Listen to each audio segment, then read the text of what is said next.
Welcome to Kenton's videos. Enjoy the video. You start by finding the specific tab or tab group that hosts the software, and you note its URL and any process ID. Once done, save or export settings so you can restore data later. This prevents accidental loss. Next, stop automatic sync and close related tabs to avoid reactivation.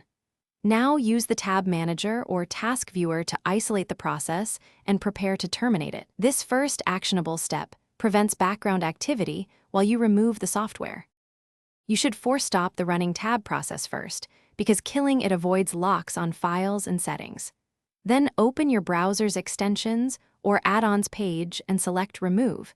If it's installed as a native app, use the System Uninstaller in Control Panel or App Settings. Make sure to clear associated site data and cached files so leftover components don't persist. If the software resists removal, boot into safe mode and repeat the uninstall to avoid interference from other extensions or services. You finish by restarting the browser or device to ensure all processes are ended and startup items are refreshed. Then clear cache, cookies, and local storage to remove residual data that may recreate settings or sessions.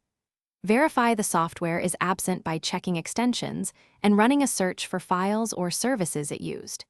If something goes wrong, like the tab reappears, boot into safe mode and repeat removal steps. This often isolates stubborn components and lets you complete the uninstall.